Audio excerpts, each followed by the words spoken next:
ആരാ? ഇത് വീണയുടെ വീടല്ലേ? ആ അതെ. നിങ്ങളാരാ?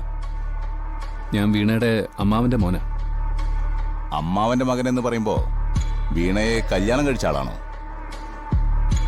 അതൊക്കെ ചോദിക്കാൻ നിങ്ങൾ ആരാ? ഞാനൊരു പാവപ്പെട്ട പ്രൊഡ്യൂസറാ. പേര് ജഗന്നാഥൻ. ഞാനും വീണയും തമ്മിൽ ചെറിയൊരു ഇടപാടുണ്ടായിരുന്നു. പിന്നെ ഞങ്ങൾ തമ്മിൽ ഒന്ന് രണ്ട് കാര്യങ്ങൾ സംസാരിക്കാൻ വന്നവരവാ. ക്ഷമിക്കണം, വീണയുടെ പ്രൊഫഷനുമായിട്ട് വരുന്ന ഒരു കാര്യവും ഈ വീട്ടിനകത്തേക്ക് വരുന്നത് ഞങ്ങൾക്ക് ഇഷ്ടമല്ല. അത് കൊള്ളാലോ. എന്നാ പിന്നെ ഈ വീട്ടിനകത്തേക്ക് കയറിയിട്ടെന്നെ കാര്യം എന്താടാ? നിങ്ങൾ എന്തായി കാണിക്കുന്നത്? നിങ്ങൾക്ക് പറഞ്ഞാൽ മനസ്സിലാവില്ലേ? നിങ്ങൾക്ക് മര്യാദയില്ലേ? ഞാൻ ഇത്തിരി മര്യാദ കുറഞ്ഞ കൂട്ടത്തില. അത് വീണ വരുമ്പോ തനിക്ക് മനസ്സിലാവും. നിങ്ങൾ ആദ്യം പുറത്തിറങ്ങിക്കേ. വീണയായിട്ട് എന്തോ ഇടപാടുള്ള ആളാ തോന്നി. അത് ഇവിടെ സംസാരിക്കാൻ പറ്റില്ലെന്ന് പറഞ്ഞപ്പോ ബലമായിട്ട് വന്നിരിക്കുക. അയ്യേ സാറേ, അതെന്ത് മര്യാദയാ? ഇവനെ ധിക്കരിച്ചുകൊണ്ട് നിങ്ങൾ ഇതിനകത്ത് കയറിയിരിക്കണ എന്തിനാ?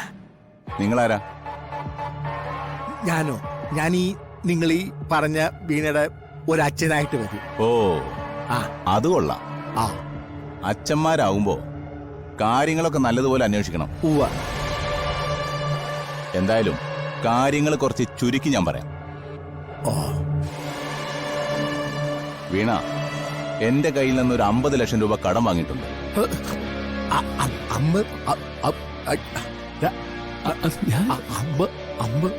അതിനാവശ്യമുള്ള പത്രങ്ങൾ മറ്റും എഴുതി തന്നിട്ടുണ്ട്. പക്ഷേ പത്രങ്ങൾ വിറ്റ കാശ് കിട്ടില്ലല്ലോ സാറേ. ഞാനത് തിരിച്ചു ചോദിക്കാൻ വന്നതാ. അയ്യോ, അതിന് അവളിവിടെ ഇല്ലല്ലോ അല്ലേ? അവളിവിടെ ഇല്ല. വരുവല്ലോ. അതുവരെ ഞാനിവിടെ വെയിറ്റ് ചെയ്യാം. അത് ഞങ്ങൾക്ക് ബുദ്ധിമുട്ടാണ്. എനിക്കതൊരു ബുദ്ധിമുട്ടല്ല.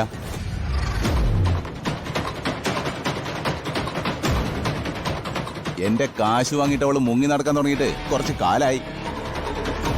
എപ്പോ വിളിച്ചാലും അവൾ പലയിടങ്ങളും പറയും.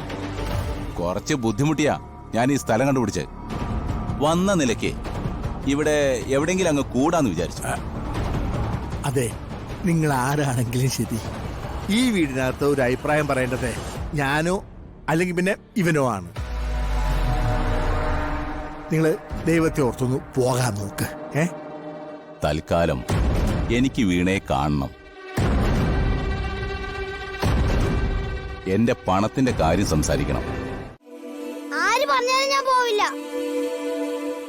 അമ്മയുടെ വാക്ക് പറഞ്ഞല്ലേ, ഞാൻ എപ്പോഴും അമ്മയുടെ കൂടെ ഉണ്ടാവുന്നു. അവരെങ്ങനെ പറഞ്ഞു എന്നേ ഉള്ളൂ. അമ്മ പിന്നീട് അവരോട് സംസാരിച്ചോളാം. വേണ്ട, ഇപ്പൊ തന്നെ പറ. ഇപ്പൊ അവര് പോയില്ലേ മോനെ? അതിനെന്താ, തിരിച്ചു വരാൻ പറ.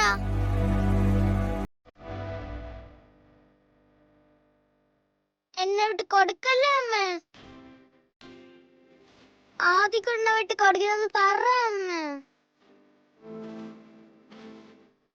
ഇല്ല, അമ്മ ആർക്കും നിന്നെ വിട്ടുകൊടുക്കില്ല. അമ്മയുടെ അടുത്തുനിന്ന് മോനെ ആരും കൊണ്ടുപോവില്ല. അന്ന് അമ്മ ഇപ്പൊ എന്റെ കൂടെ വാ, എന്നിട്ടേ അപ്പൂപ്പനടുത്തും അമ്മൂപ്പനടുത്തും പറ. വാ അമ്മേ.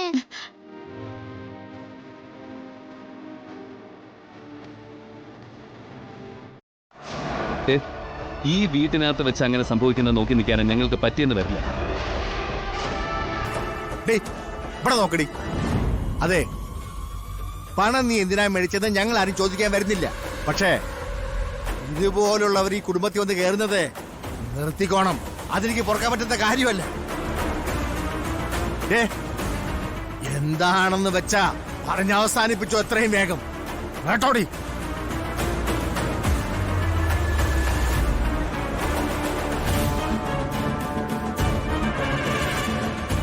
എനിക്ക് ഒരു 2-3 ദിവസം വേണം. ശരി, 3 ദിവസം. 3 ദിവസം.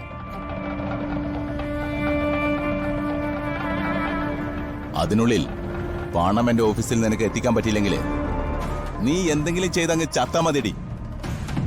ജീവിച്ചിരിക്കുന്നോണ്ട് വലിയ പ്രയോജനമൊന്നും ഉണ്ടാവില്ല. ഒരു തന്തയുടെ മുമ്പിൽ വെച്ച് പറയാൻ പാടില്ലാത്ത,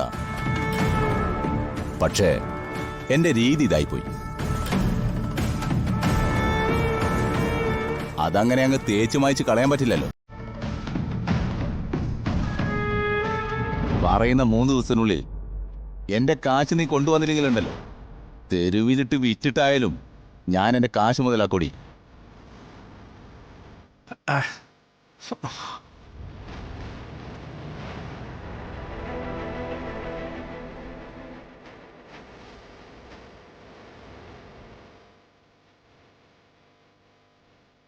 കുറച്ച് ബുദ്ധിമുട്ടായി പോയിന്നറിയാൻ ഞാൻ. അങ്ങ് ക്ഷമിച്ചേക്ക്.